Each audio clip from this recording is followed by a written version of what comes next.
চা বোর্ড চায়ের সর্বনিম্ন মূল্য মানভেদে ধরে দেওয়ার পরও ঘুরে দাঁড়াতে পারছে না চা শিল্পটি। চায়ের দাম বেঁধে দেয়ায় আশায় বুক বেঁধেছিলেন বাগান মালিকরা, কিন্তু অনাবৃষ্টিতে চা বাগানে দেখা দিয়েছে নানা রোগ।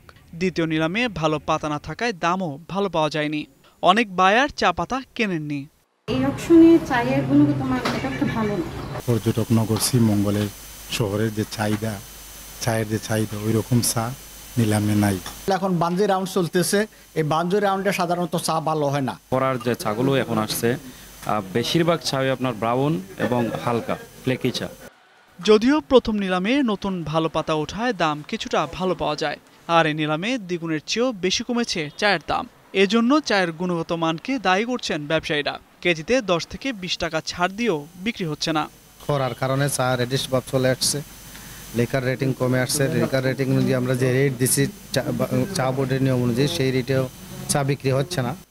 চা বাগান মালিকরা বেঁধে দেয়া দামে খুশি হলেও মানসম্মত পাতা তৈরিতে হিমশিম খেতে হচ্ছে। আবহাওয়া চা উৎপাদনের অনুকূলে না থাকায় এমন বলে দাবি তাদের। তবে ঘুরে দাঁড়াতে আশাবাদী তারা।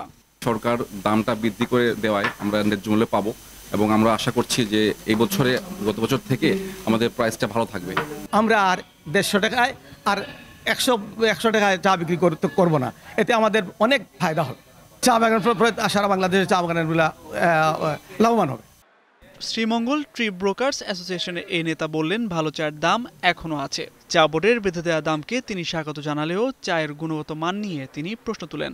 আমি মনে করি যে চা শিল্প আবার ঘুরে দাঁড়াবে যদি আমরা সেটা ধরে রাখতে পারি এবং প্রডিউসাররা যদি আপনার ভালো মানের চা প্রডিউস করে।